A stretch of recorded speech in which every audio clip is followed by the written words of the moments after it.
Frères et sœurs, la grâce et la paix vous sont données de la part de Dieu notre Père et de Jésus-Christ, notre Sauveur. Amen.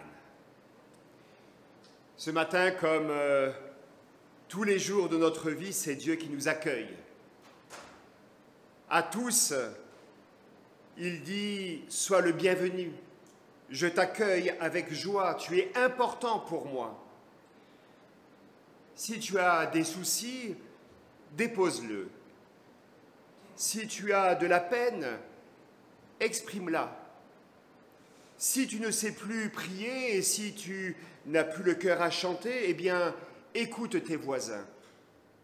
Laisse-les prier et chanter à ta place. Oui, sois le bienvenu, qui que tu sois, proche ou lointain, petit ou grand. Sois le bienvenu tel que tu es. Nous prions ensemble.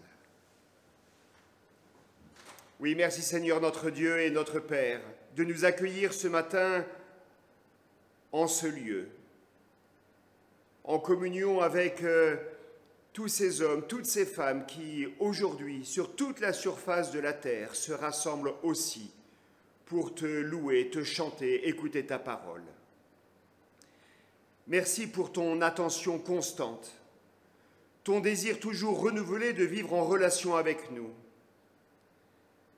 Merci de nous donner ce jour nouveau pour nous apprendre à te connaître davantage, pour nous apprendre à t'aimer davantage. Et puis merci pour cette rencontre, pour ces amis, ces frères et ces sœurs que tu nous donnes. Seigneur, envoie sur chacun ton esprit, afin que nous sachions discerner dans chacune de nos joies ou de nos peines, chacune de nos rencontres, que nous sachions discerner ta présence, découvrir ta tendresse et demeurer dans ta paix. De même que tu nous conduis de l'ombre de la nuit à la clarté du matin, conduis-nous, Seigneur, par-delà nos soucis et nos tristesses, à la lumière et à la joie de ta présence. Nous voulons te dire merci et te chanter notre amour. Amen.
Je vous invite à vous lever pour que nous puissions confesser notre foi avec Martin Luther King.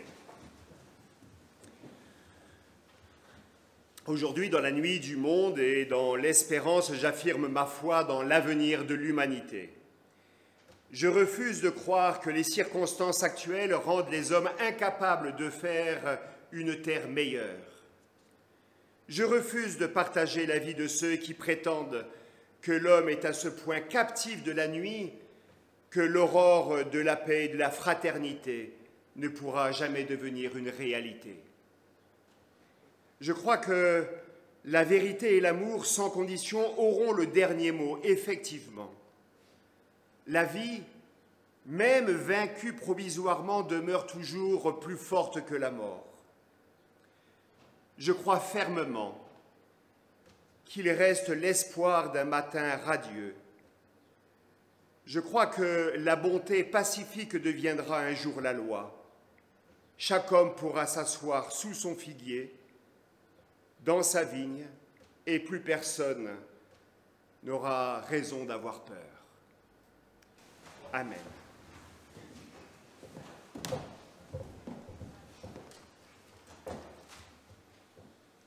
Nous prions.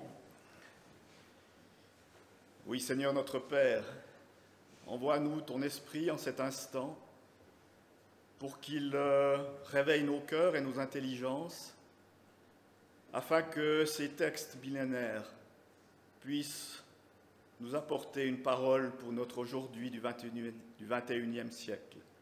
Amen. Je lis dans 1 Corinthiens 12, « Le Christ est semblable à un corps qui se compose de plusieurs parties. Toutes ces parties, bien que nombreuses, forment un seul corps. Et nous tous, juifs ou non-juifs, esclaves ou hommes libres, nous avons été baptisés pour former un seul corps par le même Esprit Saint, et nous avons tous eu à boire de ce seul Esprit. Le corps ne se compose pas d'une seule partie, mais de plusieurs. Si le pied disait « Je ne suis pas une main, donc je n'appartiens pas au corps », il ne cesserait pas pour autant d'être une partie du corps. Et si l'oreille disait « Je ne suis pas un œil, donc je n'appartiens pas au corps », elle ne cesserait pas pour autant d'être une partie du corps. Si tout le corps n'était qu'un œil, comment pourrait-il entendre? Et s'il n'était qu'une oreille, comment pourrait-il sentir les odeurs? En réalité, Dieu a disposé chacune des parties du corps comme il l'a voulu. Il n'y aurait pas de corps s'il ne se trouvait en tout qu'une seule partie. En fait, il y a plusieurs parties et un seul corps.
Je lis encore dans l'Évangile selon Marc, au chapitre 2. Quelques jours plus tard, Jésus revint à Capernaum, et l'on apprit qu'il était à la maison. Une foule de gens s'assembla, si bien qu'il ne restait plus de place, pas même dehors devant la porte. Jésus leur donnait son enseignement. Quelques hommes arrivèrent, lui amenant un paralysé, porté par 4 d'entre eux. Mais ils ne pouvaient pas le présenter à Jésus à cause de la foule. Ils ouvrirent alors le toit au-dessus de l'endroit où était Jésus. Par le trou qu'ils avaient fait, ils descendirent le paralysé étendu sur sa natte.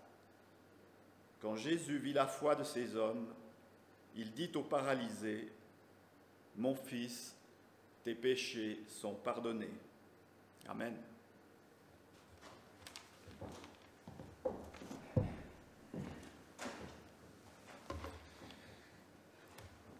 C'est peu de le dire, l'Église a mauvaise presse, que ce soit dans le canton de Vaud ou même dans plusieurs autres cantons de la Suisse. Les a priori sont bien ancrés. L'Église serait triste, ce serait un lieu de morale qui nous empêcherait de vivre pleinement. Ce serait un lieu, je dirais, les vestiges d'un monde ancien et dépassé. Eh bien, il se trouve que je pense exactement l'inverse. Ce n'est pas un lieu triste, ce n'est pas un lieu d'aigreur et de morale, et en réalité, ce n'est même pas un lieu, ce sont des personnes, des hommes et des femmes dont nous sommes une petite partie ce matin. Je dois vous dire que vous ne devez pas avoir honte de faire partie de cette communauté humaine. Au contraire, vous devez, je trouve, être fiers car l'Église est un lieu d'humanité rare. Alors, en aucun cas, je voudrais embellir la situation car je sais que toute communauté a ses petits ou ses grands travers. Toute famille a ses misères et ses petites histoires. Que voulez-vous, nous ne vivons pas entre ciel et terre, mais nous vivons les deux pieds dans la poussière. Et donc toutes ces petites histoires appartiennent à notre humanité. Nous ne sommes pas faits d'une autre patte humaine que la patte humaine générale. Le plus grand risque, à mon sens, et c'est vrai aussi d'ailleurs pour toute association, c'est de transformer l'église locale en église bocale, avec trois poissons qui tournent en rond et qui se courent après. Et ce risque-là existe, je dirais, à chaque fois qu'on perd de vue le souci de l'autre, l'attention à l'autre, à chaque fois que l'on se coupe du bruit du monde. Parce que le commandement du Christ, aime ton prochain, nous oblige en quelque sorte à cette attention, à cette écoute du bruit du monde. Et l'église locale devient une église bocale quand en réalité on ne vient que pour soi, on ne vient qu'avec le souci de soi, qu'avec ce souci de bien-être, si j'ose dire. C'est une partie importante, mais cela ne suffit pas.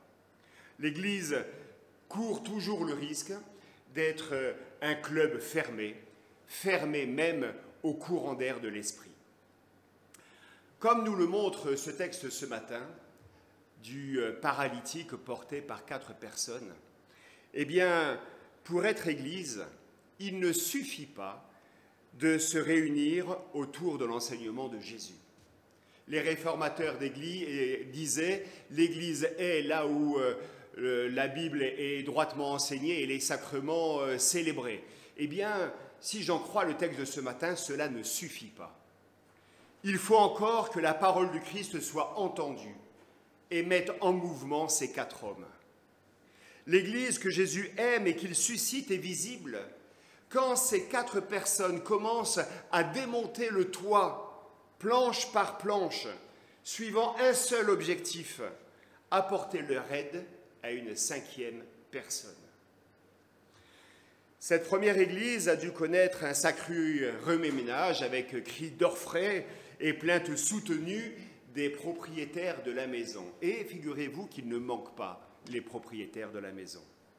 Mais au bout du compte, une personne qui en avait absolument besoin a rencontré le Christ et elle est repartie libérée. Alors qu'est-ce que l'Église, sinon ceci ? 4 personnes portant une 5e. 4 personnes présentant une 5e à l'amour et à l'attention du Christ. Je suis à peu près certain qu'autant les gardiens du temple devaient être scandalisés par un tel comportement, autant Jésus devait être heureux de voir ces 4 hommes ouvrir une brèche dans ce toit. Oui, heureux. Heureux de voir le meilleur de l'humain se manifester dans cette fraternité et dans cette solidarité-là. Heureux de voir cet engagement, ce souci de l'autre et pour l'autre, cet élan de générosité et de don de soi. Oui, chers amis, l'Église est là, dans ces 4 personnes portant et supportant une 5e. Alors pendant ces 10 jours de confinement, nous avons pu, Nicole et moi, toucher du doigt la richesse et la beauté de notre communauté par le biais de tant d'attention, de gentillesse, tant de signes matériels et immatériels. Et c'est pour cela que vous pouvez être fiers d'appartenir à cette communauté, car je sais que beaucoup d'entre vous ont, à un moment ou un autre, bénéficié aussi de cette attention et de cette affection active et concrète. Oui, vous pouvez être fiers, car ici se manifeste de vrais élans de générosité, d'attention et de don de soi. Il ne faut pas minimiser ni oublier simplement ce qui relève de la beauté de l'humain en chacun d'entre nous. Nous représentons une famille spirituelle que Christ fonde. Et j'aime à dire que nous pouvons nous appeler amis, mais ce n'est pas de l'amitié où nous nous choisissons les uns les autres. Nous pouvons nous appeler amis, mais ce n'est pas le type de l'amitié avec telle personne de l'enfance, telle personne que nous avons rencontrée et avec qui on se sent véritablement en phase. Non, en réalité, nous ne nous sommes pas choisis. C'est Dieu qui nous a confiés les uns aux autres. Nous sommes donnés les uns aux autres, confiés à notre prière et à notre responsabilité mutuelle. Alors oui, Jésus est heureux ce matin de voir ces gens se démener, et moi, eh bien, je suis heureux que cet homme malade ait des amis d'une telle qualité. Et au fond, rien que pour cela, ce texte mérite notre attention, car il nous parle de ce qui fait la richesse d'une vie, la richesse d'une personne, quoique malade, c'est de vivre des relations profondes et vraies. C'est de vivre au milieu d'une communauté humaine et de savoir qu'en cas de besoin, elle pourra compter sur celles et ceux qui l'entourent. Plus qu'ailleurs, ce texte nous dit combien nous sommes portés par ces relations avec les personnes qui nous entourent. Nous leur devons la vie, la qualité de notre vie, notre bonheur et souvent même notre sécurité. Je voudrais juste vous remercier au passage de ne pas avoir démonté le toit de la cure. L'État, vous en êtes reconnaissant, et Nicole et moi aussi d'ailleurs.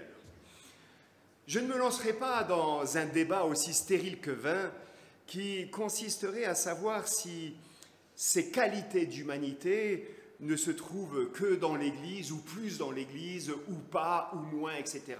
Ce débat-là est vraiment vain. Le débat n'est pas là.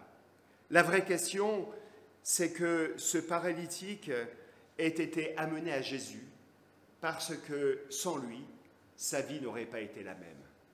C'est la seule question qui est importante dans ce texte. Nulle part, d'ailleurs, dans ce texte, il est parlé de la foi de ce paralytique. On n'entend aucune plainte de sa part, aucune prière, aucune demande, aucune supplication. Et cet homme ne sera pas loué, comme dans d'autres textes, pour sa grande foi. Pourtant, comme en creux, il nous dit quelque chose d'important sur 2 aspects de la foi. 2 aspects sur lesquels j'aimerais que nous puissions nous arrêter. Celui de l'abandon et aussi la dimension collective de la confiance en Dieu. Alors l'abandon d'abord. Ce paralytique a confiance en ses amis qui eux-mêmes ont confiance au Christ. Lui, il ne peut rien pour lui-même. Il ne peut pas le moindre geste. Il est paralysé. Et du coup, eh bien, il consent à se laisser conduire à Jésus. Il consent à ne pouvoir rien faire que de recevoir l'aide de quelqu'un d'autre.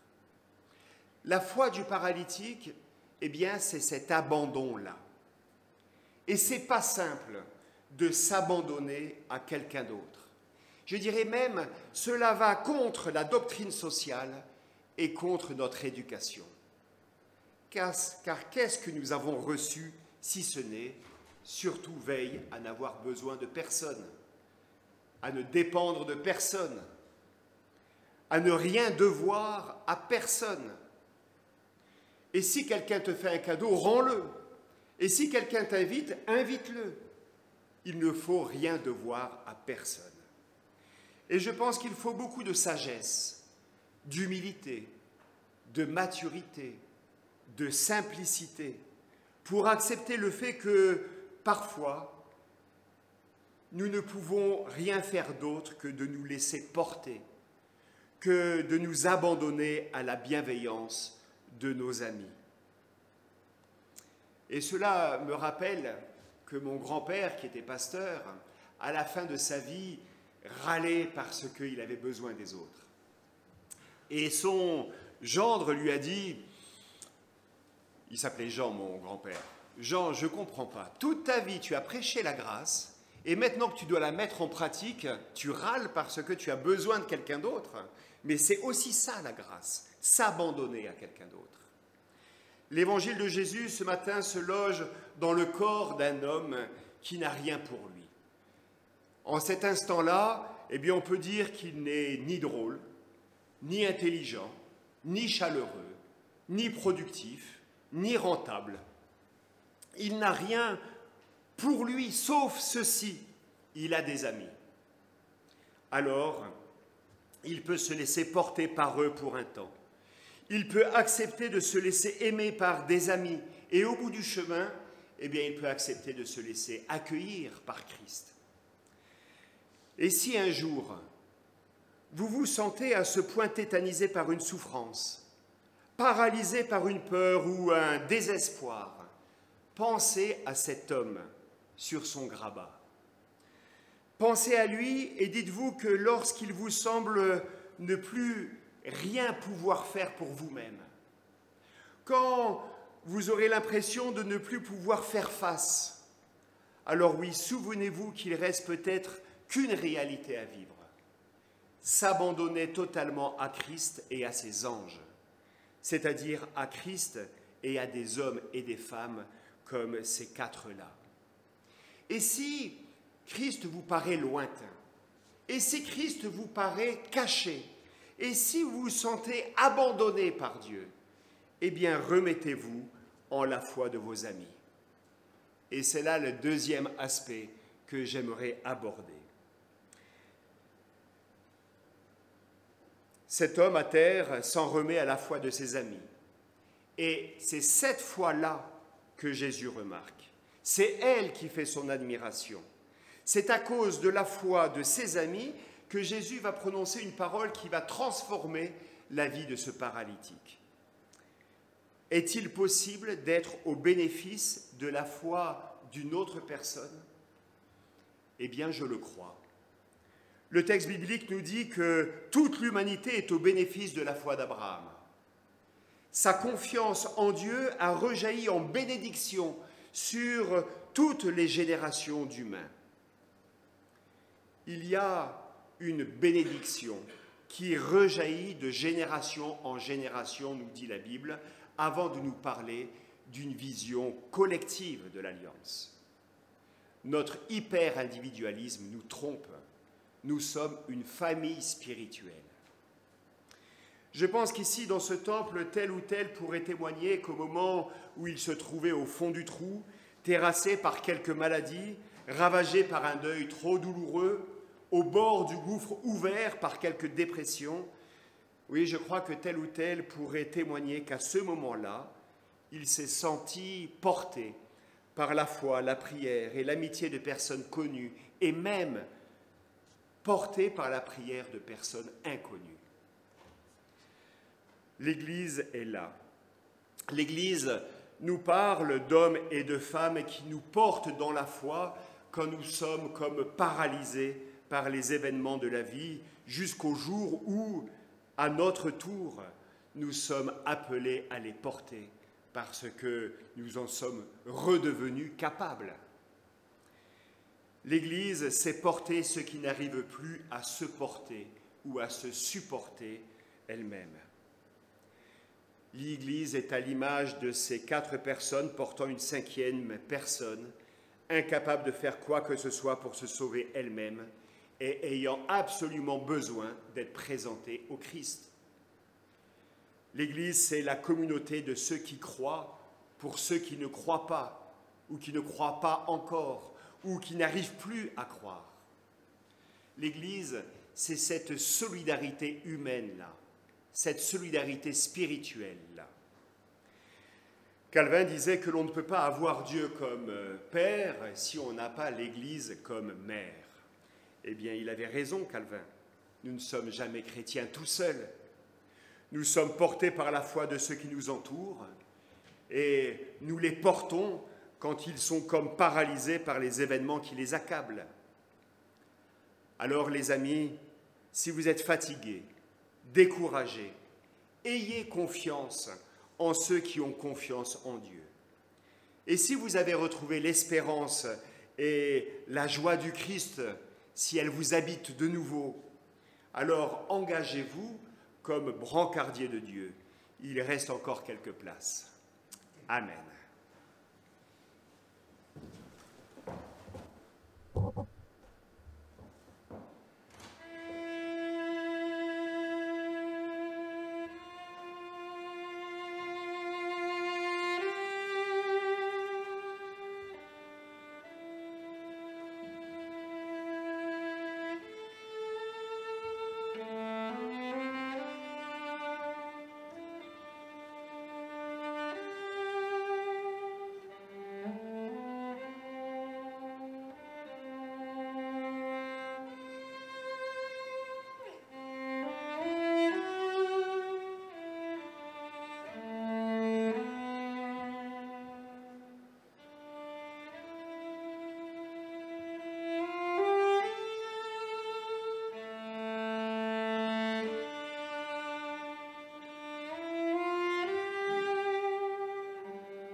Je vous invite à la prière.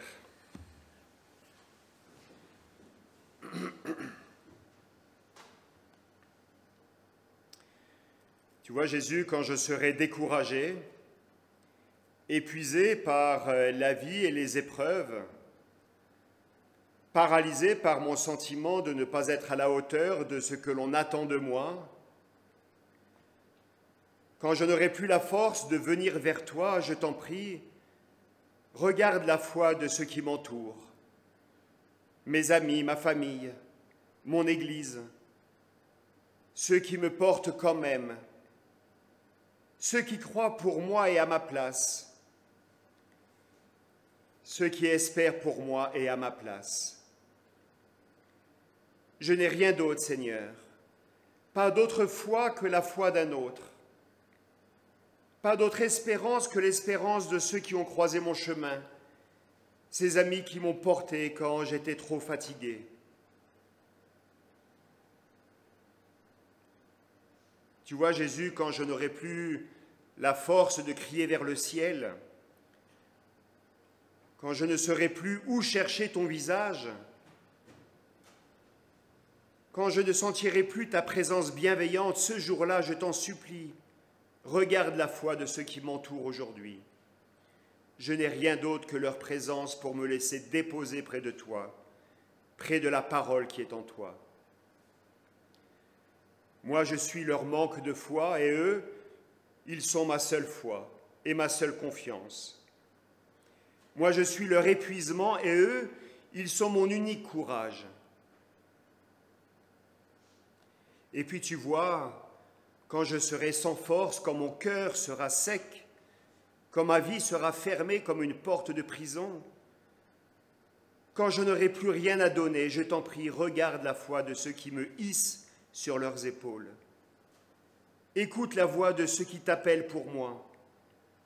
Prête attention à ceux qui espèrent à ma place pour qu'un jour je puisse de nouveau savoir ce qu'est le bonheur et la paix.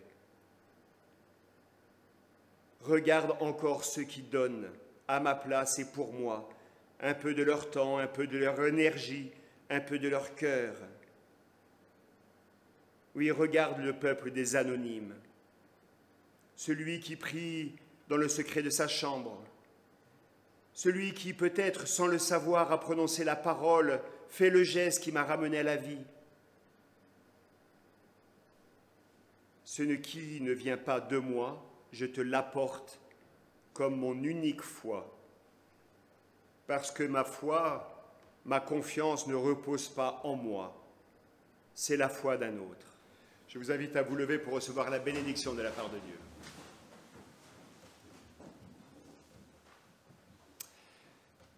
Frères et sœurs, que Dieu vous bénisse et vous garde, qu'il tourne sa face vers vous et vous donne sa paix. Amen.